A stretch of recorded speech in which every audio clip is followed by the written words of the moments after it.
और एक समझदार इंसान है और राष्ट्रीय चैनल पर आप महिलाओं के लिए, छोटी बच्चियों के लिए इस तरह के शब्द का इस्तेमाल कर रहे हैं। कहां पर आपने देखा महिलाओं को अपने जिस्म का प्रदर्शन करते हुए? कर चलने की बात नहीं करते। जब आंदोलन की शुरुआत हुई थी तब आप स्टार्टिंग में हजारों मुस्लिम महिलाओं के रिएक्शन आपको मिलेंगे जो कहती थी क्या हम हिंदू महिलाओं की तरह नंगे नहीं घूमते हैं।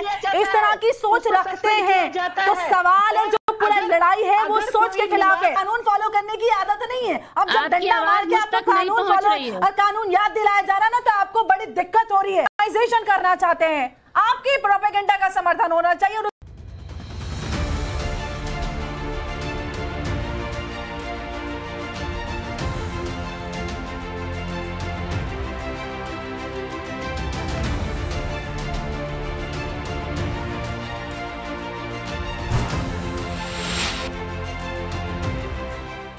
है और ये सही है। मुझे अफसोस होता है कभी कभी कि हम उनको कहते हैं कि अपनी जिस्मों की नुमाइश करो। क्यों करो भाई, हमें तो कहना चाहिए नहीं बेटा आप बहुत अच्छा कर रहे हो। प्रदर्शन कर रहे हैं राष्ट्रीय चैनल पर। असगर खान साहब, बड़े अफसोस की बात है कि आप एक वकील हैं और एक समझदार इंसान है और राष्ट्रीय चैनल पर आप महिलाओं के लिए, छोटी बच्चियों के लिए इस तरह के शब्द का इस्तेमाल कर रहे हैं। कहां पर आपने देखा महिलाओं को अपने जिस्म का प्रदर्शन करते हुए? आपको महिलाओं के लिए बड़ी नसीहतें याद रहती है, बड़ी गाइडलाइंस आपको याद है। एक बार भी आपने कहा कि अपने बेटों को हम सिखाएंगे कि महिलाओं को किस तरह से सम्मान करनी है। सोच कपड़े से महिलाओं की सुरक्षा होती है। यानी कि अगर खुद को कोई महिला महफूज रखना चाहे तो हिजाब चॉइस नहीं होता, वो मजबूरी होती है। अंबर जैदी आपका जवाब देंगी, अंबर जैदी जवाब देंगी, फिर मैं मुफ्ती मुजाहिद कासमी के पास जाऊंगी। अंबर जैदी की बात सुन लीजिए। काफी देर से बोल रहे हैं, आप दूसरों की बात भी रख लेने दीजिए। हिजाब में आपको इतराज क्यों है? मुझे हिजाब से किसी को एतराज नहीं है। आप मेरी बात भी सुन लीजिए, आप काफी देर से अपनी बात रख रहे हैं। देखिए पद्मजा, जब बात आती है ना, जब ये लोग घूंघट और हिजाब को ये फॉल्स इक्विवेलेंस करने की कोशिश करते हैं तो सबसे पहली बात, आप भारत की सबसे संस्कृति की आपने सबसे स्टार्टिंग में बात की थी। भारत की संस्कृति ना तो हिजाब रही हो ना ही घूंघट रही है। घूंघट भी जो आक्रांता थे उनकी देन है भारत में, लेकिन हिंदू समाज में उसके ऊपर बात होती है और उसको धीरे धीरे निष्कासित किया जा रहा है। लेकिन हिजाब को भारत में लागू किया जा रहा है। हिजाब भारत की सभ्यता का, कल्चर का हिस्सा नहीं है। ये मेसोपोटामिया, इजिप्ट, ईरान, अरब में मिलता है। तो आप जब भारत की संस्कृति की बात करते हैं तो हिजाब और बुर्के की बात ना करें। आप मॉडेस्टी की बात कर सकते हैं, कुरान मॉडेस्टी की बात करता है, जिस्म ढकने की बात करता है, टैन तोड़कर चलने की बात नहीं करता। अगर आप जितना जिस्म ढकने का हुक्म मर्दों के लिए उतना ही औरतों के लिए, तो आप भी पहनेंगे जो वहां पे अरबी तोप पहन के घूमते और सर पे रुमाल ओढ़ते हैं, पहनेंगे आप?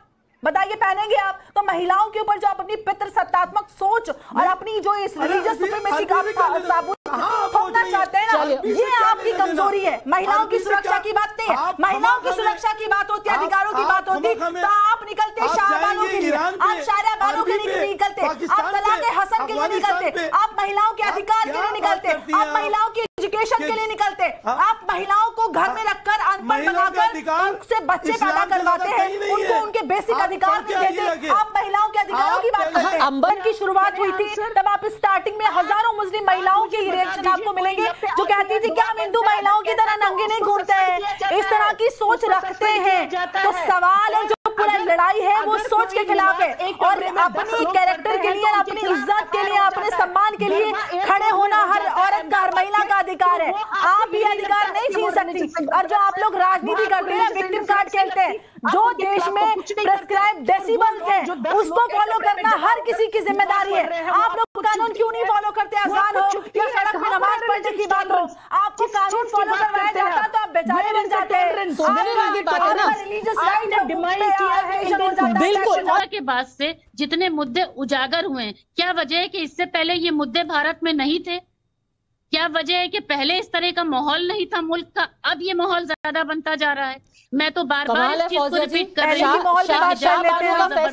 पहले के माहौल की बात कर लेते हैं। शाहबानों के गुजारे भत्ते को लेकर उसका विरोध करने के लिए 3 लाख मुसलमान इंडिया गेट पे पहुंच गए थे, शायरा बानो के खिलाफ निकल के आए। तो आप लोग क्या माहौल बनाते हैं? सलमान रुश्दी की जब किताब आई थी तो 300 से ज्यादा लोगों की लिंचिंग हुई थी। तो जो मुद्दे आप लोग उठाते हैं ना, पहले गिरेबान जांच लिया कीजिए, फिर आप आज के माहौल पे सवाल उठाइएगा। और आप लोगों को कानून फॉलो करने की आदत नहीं है। अब जब डंडा मार के आपको कानून फॉलो और कानून याद दिलाया जा रहा है ना, तो आपको बड़ी दिक्कत हो रही है। कानून नहीं फॉलो करेंगे, दिशा निर्देश नहीं फॉलो करेंगे।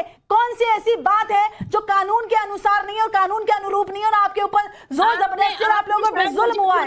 जवाब गिना दीजिए आप। जवाब दे, कहीं भी पहना जाए कि वो किसी भी देश में पहना जाए, हम इस्लाम को मान के चलेंगे, हम ईरान और इस्लाम। एक सेकंड फ्रीडम ऑफ एक्सप्रेशन या फ्रीडम ऑफ चॉइस की पोल खुल गई ना यहीं पर, खुल गई ना पोल आपके फ्रीडम ऑफ चॉइस की।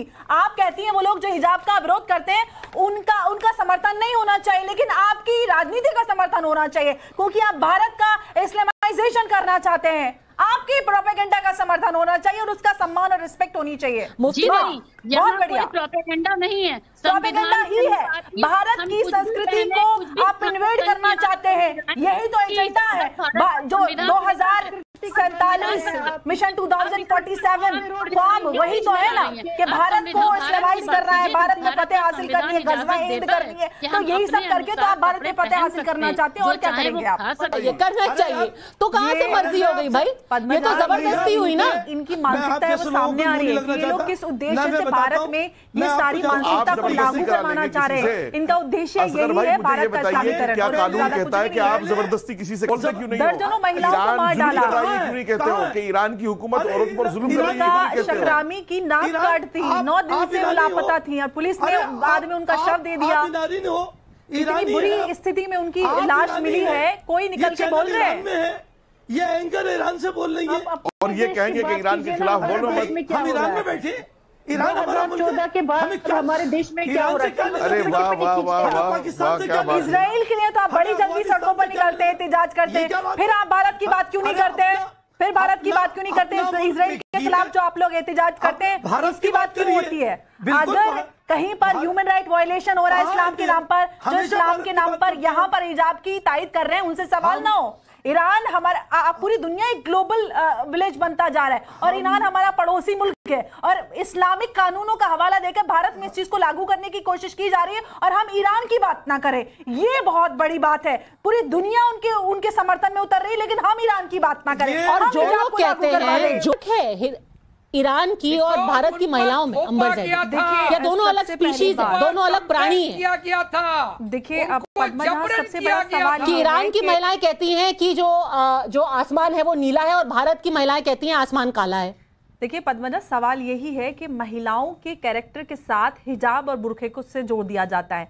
मैं बहुत सारी ईरानी महिलाओं से मिली हूं और बहुत सारा इस मसले पे डिस्कशन हुआ है, क्योंकि ये विरोध जो है, ये आंदोलन जो है काफी समय से चल रहा है। अभी ये कुछ सालों में बहुत बड़ा हो गया, लेकिन बहुत बार डिस्कशंस हुए हैं, और वो हमेशा यही कहती हैं कि हमें ये जोर जबरदस्ती वाला कानून पसंद नहीं है, इसलिए वो इसके खिलाफ लगातार आवाज उठाती है, क्योंकि हमेशा हिजाब और बुर्के को महिलाओं के कैरेक्टर के साथ जोड़ दिया जाता है कि अगर आपने हिजाब या बुर्का नहीं पहना तो आप अच्छी महिला नहीं है और आप दोज़ख में जाएंगे। जब महिलाओं का कैरेक्टर उसके साथ जोड़ दिया जाता है तो जाहिर सी बात है परेशानी होती है। लेकिन हम भारत की बात करते हैं जहां पर ऐसा कोई जबरिया कानून नहीं है, वहां पर भी इस तरह की सोच होती है। और कई सारे टीवी चैनल्स पर अलग अलग डिबेट्स में इन्हीं इस्लामिक स्कॉलर्स ने मुझे खुद बोला है कि आपका चरित्र आदर्श नहीं है, आप चरित्र आदर्श नहीं कहते हैं, तो फिर आपकी जो फ्रीडम ऑफ एक्सप्रेशन चॉइस का जो झंडोरा होता है, जो ढोंग होता है, वो वहीं पे खुल जाता है। लड़कियों ने पढ़ाई छोड़ी है, क्यों छोड़ी है? कैसे लोग चर्चा नहीं करनी चाहिए? नहीं, उस पर किसी ने थोपा नहीं है, 17,000 लड़कियां कैसे हुई? ईरान में थोपा जा रहा है। यहाँ पे आजादी है, हमें रिलीजियस आजादी, शांति और सुरक्षा मेंटेन करना, क्या सब लोगों की जिम्मेदारी कर रहे हैं? सिर्फ सवाल सरकार से होगा, सिर्फ एडमिनिस्ट्रेशन से होगा। आप जैसे लोग सिर्फ राजनीति करेंगे और लोगों को भटकाएंगे देश के खिलाफ, और जो देश विरोधी ताकतें हैं उनको आप मजबूत करेंगे। सवाल आपसे नहीं हो तो इस्लामिक स्कॉलर, वो जो लीडरशिप जो बच्चियों के फ्यूचर के साथ खेल रही है, क्यों ना हो सवाल आपसे? किस तरह से 6 से 17,000 लड़कियां, किससे सवाल है बताइए? कैसे हुई 6 से 17,000 लड़कियां?